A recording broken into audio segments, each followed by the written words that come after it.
hiwaga nga matipapakalo. Para to sa mga lalaking marites ba? Floro. Kung ano-anong sinasabi, hindi niya binabantayan yung mga words na lumalabas sa kanyang bibig. Nakakasakit na pala, nakaka-offend na pala. Isang araw, Papa Jepoy. Tawag sa atin dyan ay prangka. Prangka ba? Okay. Ayun, meron kasing isang matandang babae. Mukhang mayaman. Kaso, Papa Jepoy, yung pagkagawa ng makeup niya, hindi nagustuhan ni Floro eh. Alam mo yun? Ito si Floro, mga mga 30 years old. Parang pabiro niya sinabi, Ma'am, yung niyo ma'am, makeup medyo lagpas. Ano ba itsura ng makeup niya? Ha? yung lipstick. Lumagpas dito sa bibig. Tapos? Lagpas dito sa bibig. Tapos yung blush on niya dito. Ano kulay ng blush on niya? Puti? Puti. Parang espasol. Tapos, yung ilong? Yung ilong? Ano? Pula. Bakit ganun? Sabi niya, ma'am, lagpas-lagpas yung makeup niyo, ma'am. Paayos niyo nga.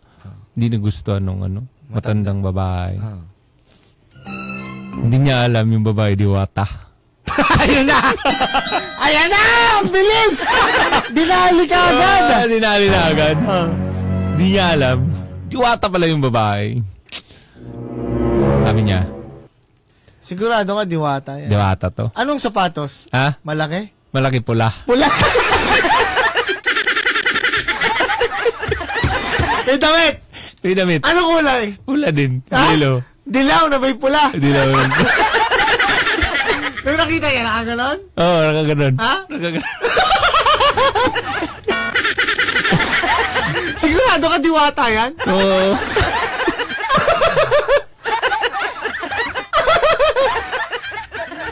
Sabi ng babae, dahil yung bibig mo, pasmado, paparusahan kita. Pinarusahan itong si Floro, Papa Jepoy. Sa isang taon, makakabigkas ka lang ng isang word.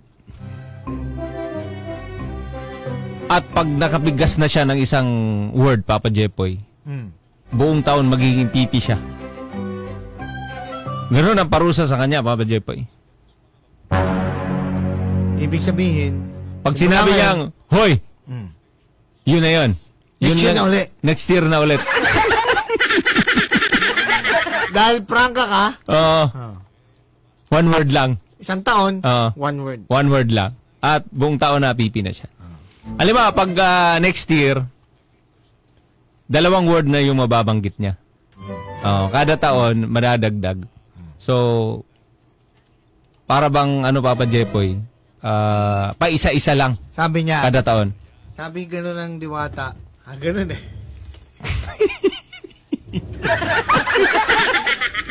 Dahil, prangka ka, at walang prenong bibig mo, at nakakasakit ka ng kapwa mo tao, paparusahan kita. Sa loob ng 1 taon, isang salita lang ang pwede mong mabanggit simula ngayon. At buong taon, pipi ka. Sabi ni Floro, bakit? Next year na ulit. Bakit? Next year na ulit. Tapos na! Next year na ulit. Isang buong taon! Yun yung parusa sa kanya. Hirap na hirap siya, Papa Jepoy. Ngayon, bakit? Sumagot ka!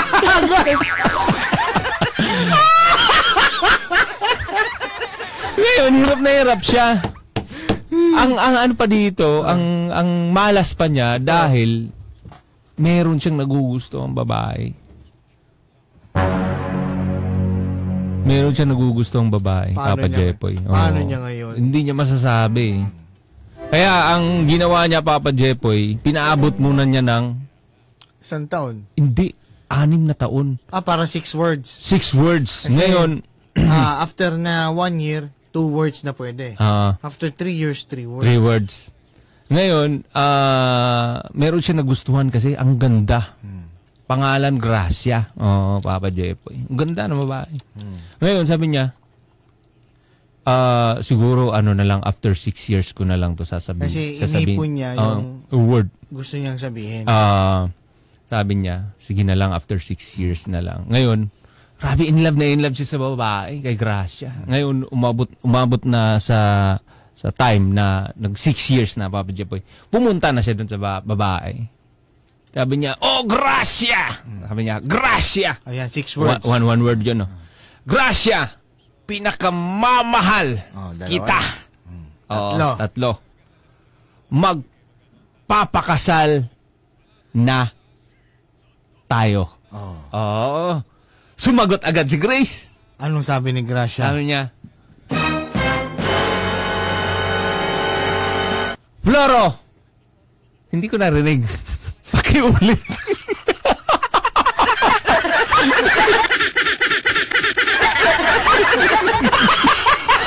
Floro, hindi ko narinig.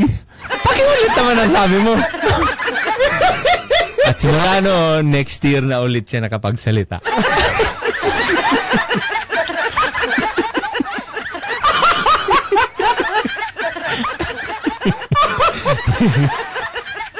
Ang tagal niyang hinintay.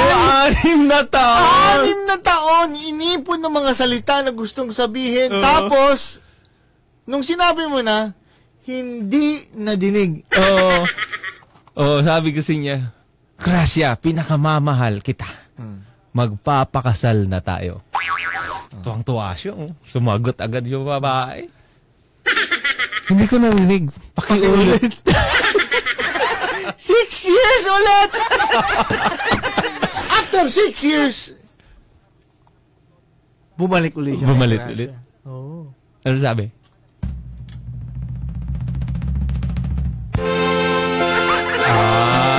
Gracia! Congratulations! Best wishes!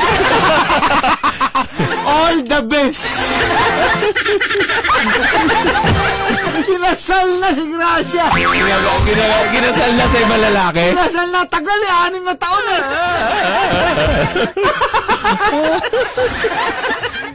hindi siya makapagsalita. Hindi siya makapagsalita. Alam mo ba yung cellphone? Ano yung isa sa features ng cellphone bukod sa tawag? Na-invento ang cellphone para wireless na hindi mo kailangan ng wire. Diba, ito yung telepono. Ayan, telepono. Ayan, kita nyo may wire. Yung cellphone, wireless, pantawag. Tapos, dumating ang 90s, 1998. Magkaroon ng mobile. May kumpanya na nag-invento na isa pang feature. Yung mail, yung text. Yung messaging. Text messaging. Beeper? Text message. Beeper, 90s yun. Yun yung tatawag ka sa operator at sasabihin mo yung mensahe mo at sila magta-type at ipapadala sa beeper. Yung cellphone, dati tawag lang yan. Tapos nagawa ng paraan yung alphanumeric, yung number 2, ABC, di ba? Ginawa nila ng paraan na magamit sa pag-type na kasi hindi keyboard ang gamit. Itong QWERTY, hindi ganito, di ba? So, nakagawa sila ng paraan para, alam mo, para kanino? Para sa mga taong hindi makapagsalita at hindi makarinig.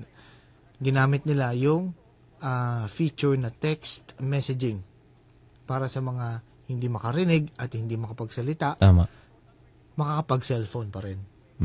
Yung feature na yan yung sa text messaging. Sa cellphone? Sa cellphone. Sa cellphone. Oo.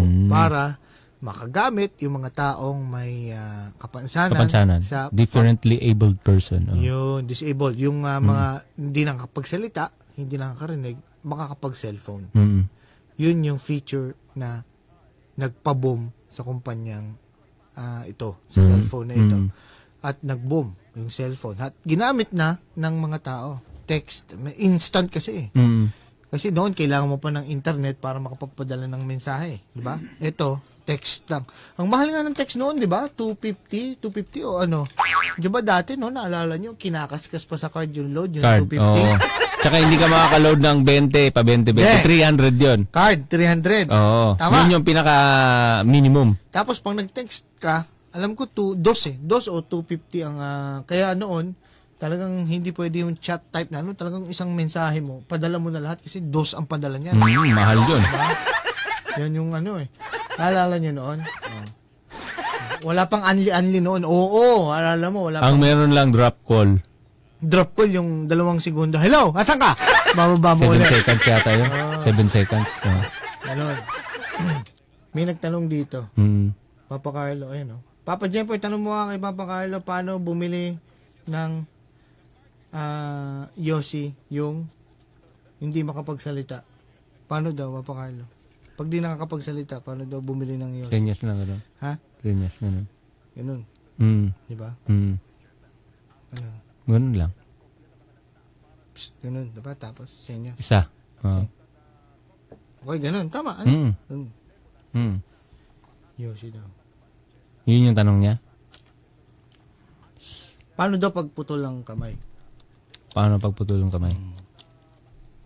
Paano? Senyas? Paano?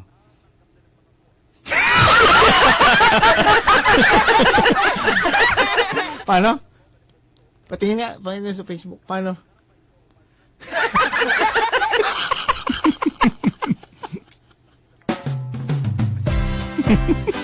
Hindi naman siya pipi, hindi pabili Yossi, boss.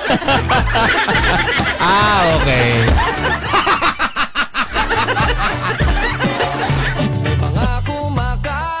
Barangay LS 97.1 97.1 Forever.